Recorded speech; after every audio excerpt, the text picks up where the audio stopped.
Hola y buenas tardes a todos. El día de hoy les hablaremos sobre los principales procesos físico-químicos que están incluidos en el tratamiento primario.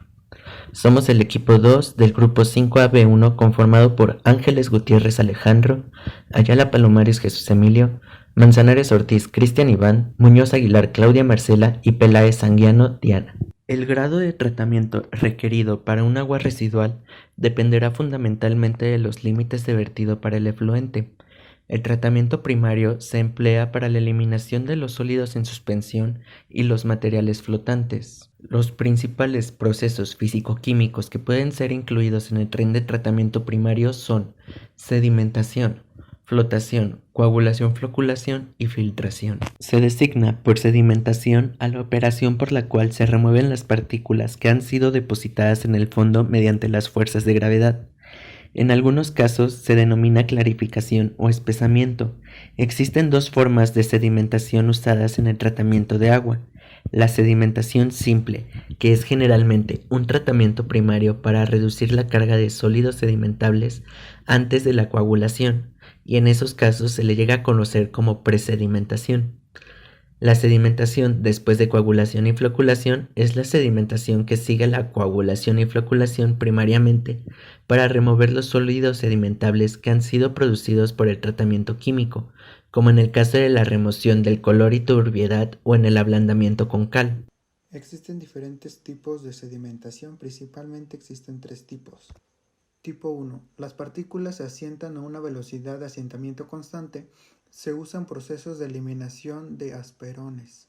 Tipo 2. Las partículas floculan durante el asentamiento debido al gradiente de velocidad de los fluidos o de las diferencias en velocidades de asentamiento de las partículas. Su tamaño es creciente, se asientan más rápido conforme el tiempo pasa. Es usado en procesos de coagulación y las cuencas de sedimentación convencionales.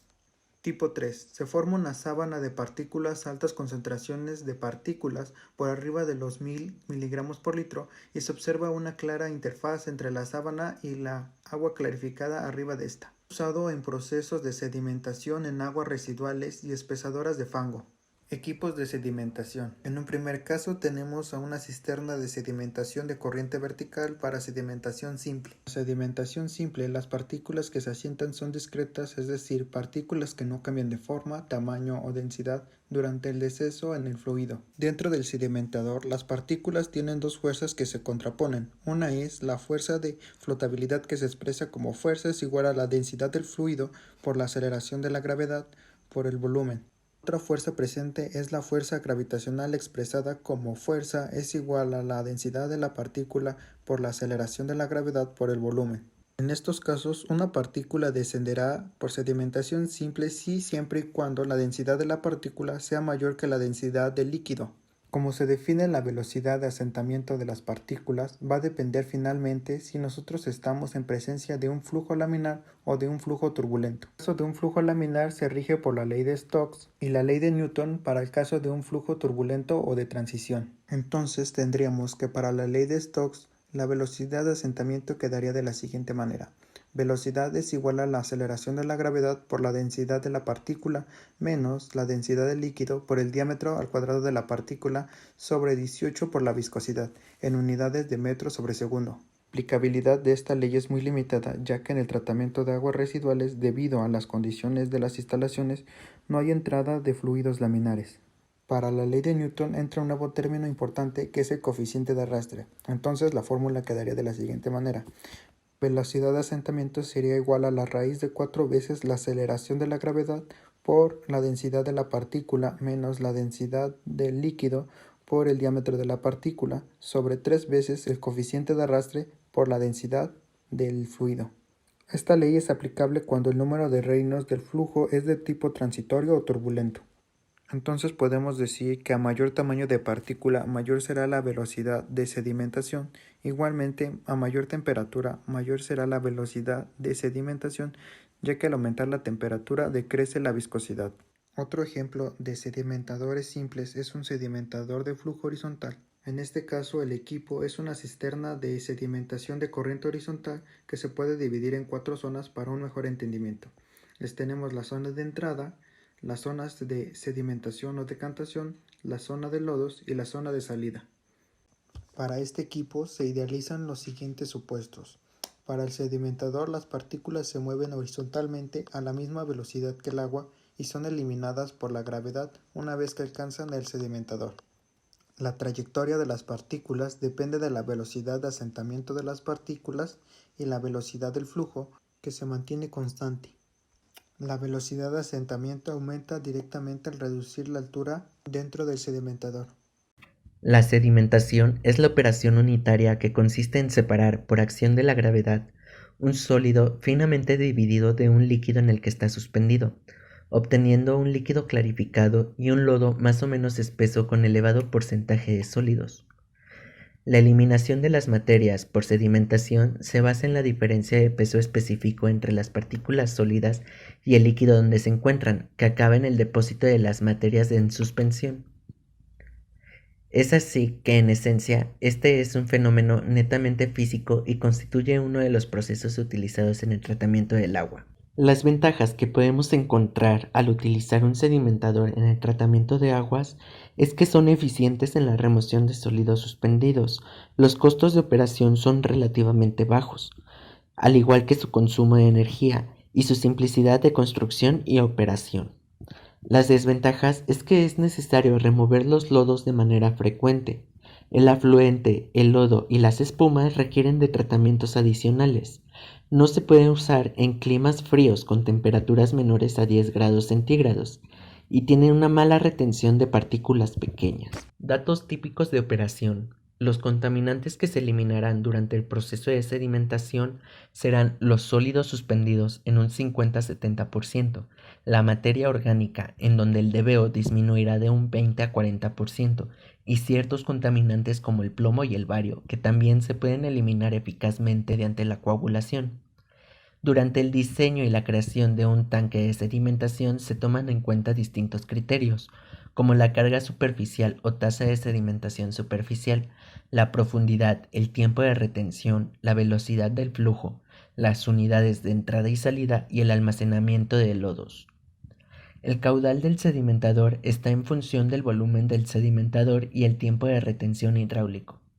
Los valores del TRH en el rango de valores típicos recomendados en la literatura van de 90 a 240 minutos. Información complementaria. Aplicaciones. El uso de los sedimentadores en los procesos industriales es muy variado, tanto en la industria alimenticia como en la papelera e incluso en la industria metalúrgica. Son generalmente utilizados para la separación de sólidos en medios líquidos. También es utilizado en el tratamiento de aguas residuales. Control de laboratorio. En el laboratorio se realizan una serie de análisis para determinar su turbiedad, color, pH y recuento de bacterias en placa, entre otros.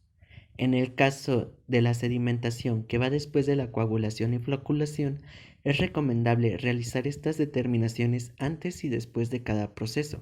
Costos de operación. Los sedimentadores primarios se dimensionaron para operar sin la necesidad de asistencia química, por lo que sus costos serán relativamente bajos y dependerán de ciertos criterios como el diseño de los tanques de sedimentación, la calidad del agua, ya que ésta determinará el nivel de tratamiento que se necesita, el equipo de operación o personal encargado que puedas tener en el área y el uso de equipos específicos para la remoción de lodos.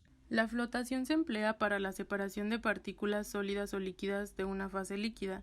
Según el tipo de partículas y el grado de aglomeración del sólido, las burbujas de aire pueden unirse por diferentes tipos de mecanismos de flotación, por simple adhesión, atrapamiento o por incorporación. La simple adhesión ocurre por colisión o por formación de una burbuja en la superficie de la partícula, como se puede observar en la imagen inferior izquierda.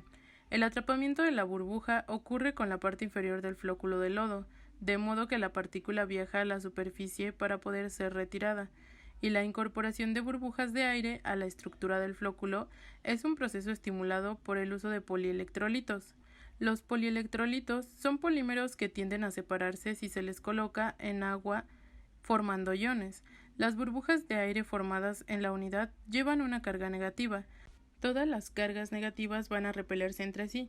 Esto ocasiona un característico comportamiento de la cadena polimérica en el polielectrolito. Cuando están en solución, las moléculas neutras tienden a enrollarse formando un ovillo al azar, pero cuando las cadenas poliméricas se encuentran pobladas de cargas negativas, lo cual produce su repulsión mutua, el polímero no puede enrollarse.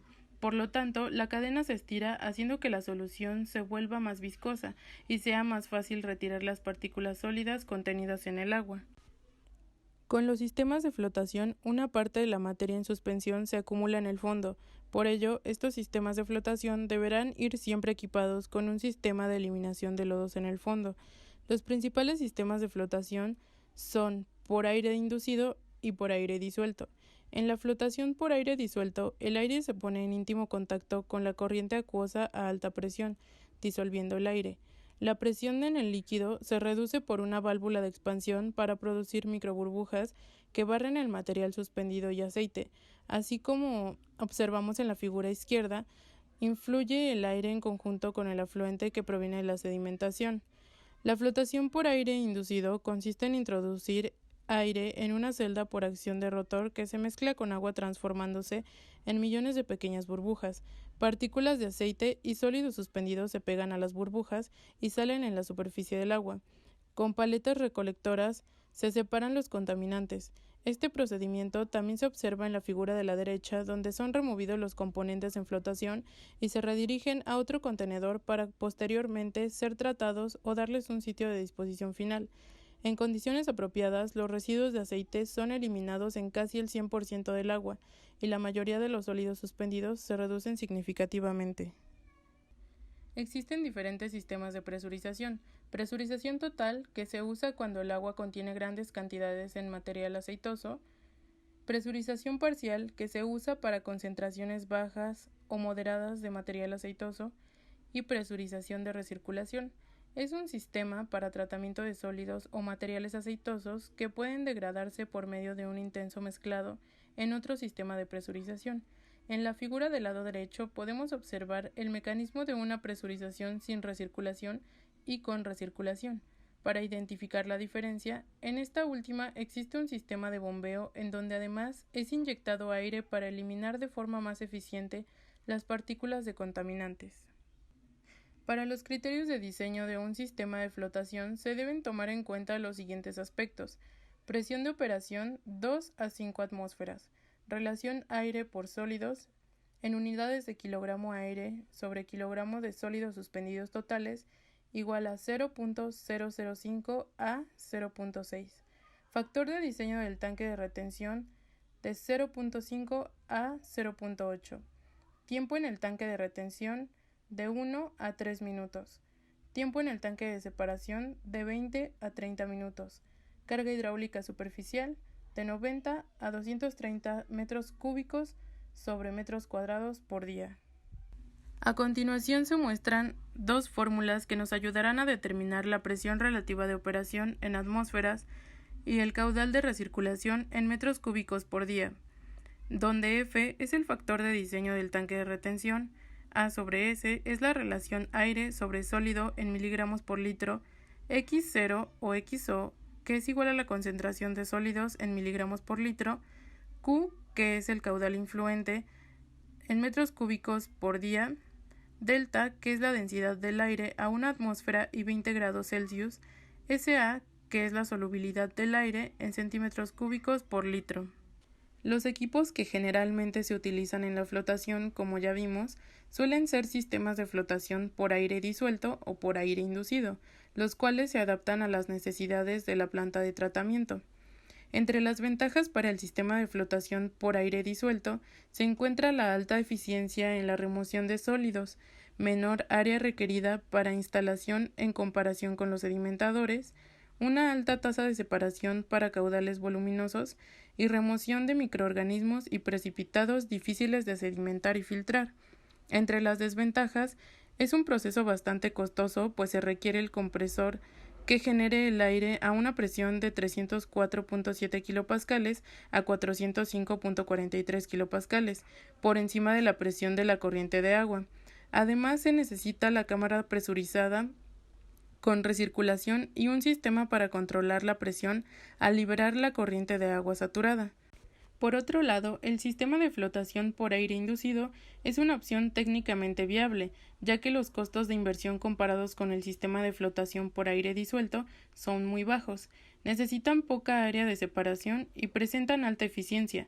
Sin embargo, los costos de mantenimiento opacan las bondades de estos sistemas, debido al gran consumo de energía, aunado con su relativa dificultad para la operación. El tratamiento primario avanzado, o también denominado TPA, consiste en un proceso de coagulación-floculación que normalmente utiliza como coagulantes a sales metálicas, como por ejemplo de hierro o aluminio, con la finalidad de neutralizar las fuerzas que mantienen suspendidos a partículas y coloides, y a un polímero como floculante, con el fin de promover el crecimiento y aumento de peso específico de las partículas, con lo cual se favorece la separación sólido-líquido por gravedad en un sedimentador. La implementación del TPA permite separar las partículas mayores de 0.45 nanómetros y remover el 70% del AdQO, en razón a que muchos de los contaminantes presentes en el agua residual se encuentran incorporados al material particulado, como por ejemplo nitrógeno y fósforo, o han sido absorbidos en el mismo, como los metales pesados y las micropartículas orgánicas. Dichos contaminantes también son removidos cuando se realiza una buena separación de partículas. La implementación del TPA permite que el proceso de tratamiento secundario reciba una menor carga contaminante, pudiéndose diseñar de una forma más compacta y eficiente en el consumo de energía. Normalmente, las dosis de productos químicos utilizadas en el TPA varían entre 10 y 40 miligramos por litro de cloruro férrico y una pequeña cantidad de polímero aniónico. Dependiendo de las dosis aplicadas y de la calidad del agua a tratar, el TPA remueve entre 60 y 90% de los sólidos suspendidos totales, entre 40 y 70% del AdBO, entre 30 y 60% del AdQO, entre 60 y 90% de fósforo y entre 80 y 90% de la carga bacterial. El TPA ha sido utilizado desde hace más de 100 años y puede ser implementado en una planta de tratamiento de agua residual existente que utilice tratamiento primario convencional, con una inversión mínima. El proceso cayó en desuso hacia los años 30 debido a las altas dosis de sal de metal consumidas, es decir, más de 100 miligramos por litro, también a la gran cantidad de lodo producido.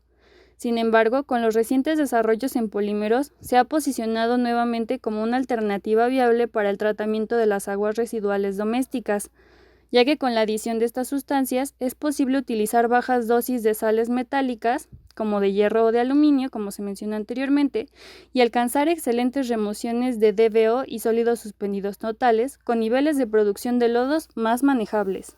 La primera fase del proceso de coagulación-floculación se denomina mezcla rápida, y en ella los coagulantes químicos, que como se mencionó anteriormente, generalmente son sales metálicas como el cloruro de hierro y el cloruro de aluminio, son agregados en pequeñas dosis al agua residual con la finalidad de desestabilizar las partículas coloidales y mantenerlas separadas, permitiendo así su aglomeración.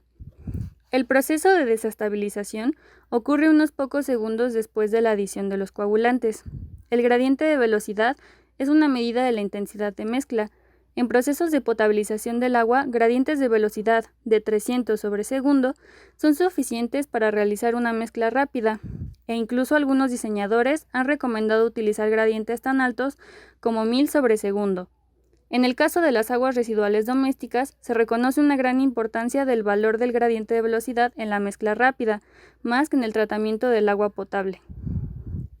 Por otro lado, en la fase de floculación o fase de mezcla lenta, se hace el uso de los polímeros aniónicos de alto peso molecular y altamente solubles en agua, como por ejemplo la poliacrilamida aniónica, que se encarga de hacer crecer y de aglomerar a las partículas ya desestabilizadas para formar grandes flocs, para que finalmente puedan sedimentarse.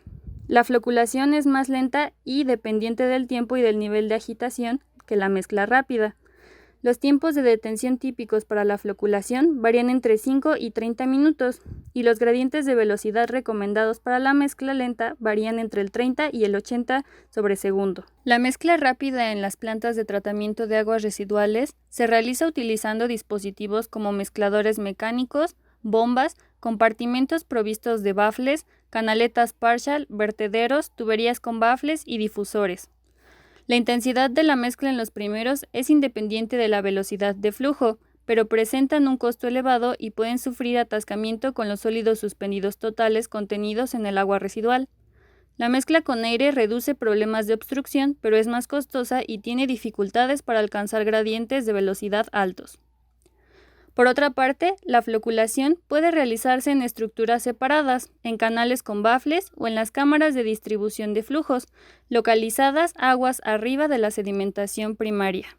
En el proceso de coagulación, los coagulantes metálicos, al entrar en contacto con el agua, se hidrolizan formando iones hidratados que producen hidróxidos de aluminio o de hierro, que al combinarse forman compuestos poliméricos que son rápidamente absorbidos por la superficie de los coloides. De esta manera, los coagulantes con cargas opuestas a las de los sólidos en suspensión neutralizan a las cargas negativas sobre los sólidos dispersos no decantables, tales como la arcilla y las sustancias orgánicas. Una vez que las cargas se neutralizan, las partículas suspendidas pequeñas son capaces de pegarse unas a otras. La floculación consiste en la agitación de la masa coagulada que sirve para permitir el crecimiento y aglomeración de los flóculos recién formados, con la finalidad de aumentar el tamaño y peso necesarios para sedimentar con facilidad. Estos flóculos, inicialmente pequeños, crean al juntarse aglomerados mayores que son capaces de sedimentar. Sucede que los flóculos formados por la aglomeración de varios coloides no son lo suficientemente grandes como para sedimentar con rapidez deseada, por lo que el empleo de un floculante es necesario para enlazar a las partículas individuales en aglomerados, tal como se muestra en la figura animada. La floculación es favorecida por el mezclado lento que permite juntar poco a poco los flóculos. Un mezclado demasiado intenso los rompe y raramente se vuelven a formar en su tamaño y fuerzas óptimas. La floculación no solo incrementa el tamaño de las partículas del flóculo, sino que también aumenta su peso. Datos típicos de operación. Las dosis de productos químicos utilizados en el tratamiento primario avanzado varían entre 10 y 40 miligramos sobre litro de cloruro de hierro 3 y una pequeña cantidad de polímero aniónico. Esto depende de las dosis aplicadas de la calidad del agua a tratar.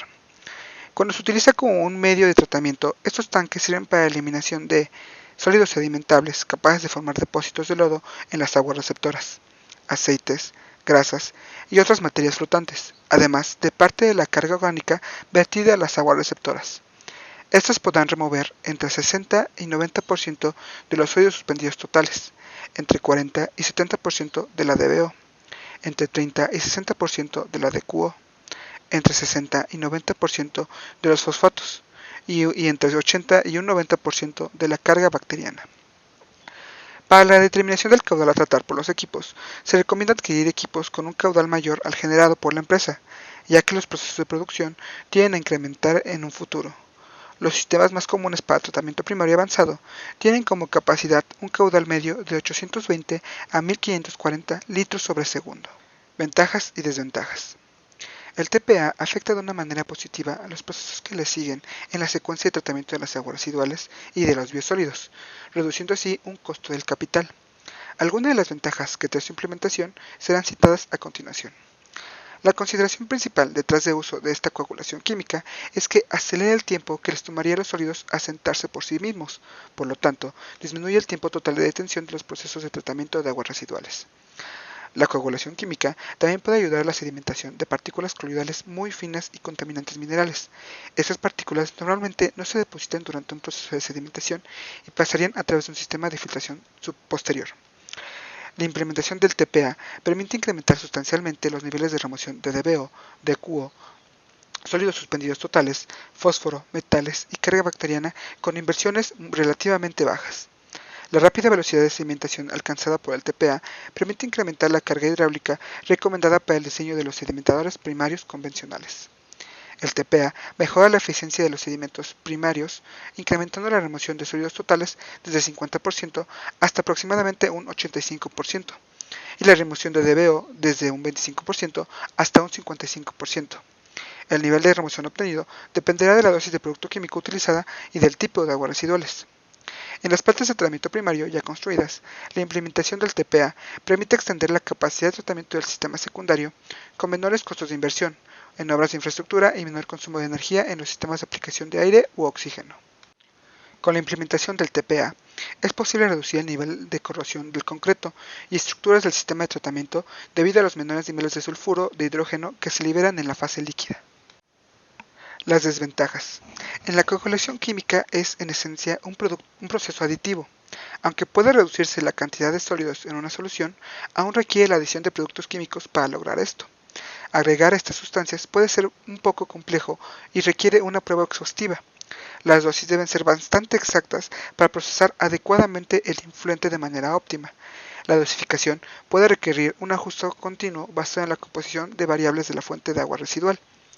También, la adición de productos químicos da como resultado la producción de un gran volumen de lodo que debe tratarse y eliminarse después del tratamiento. Este lodo también es peligroso debido a la naturaleza de los componentes que se agregan.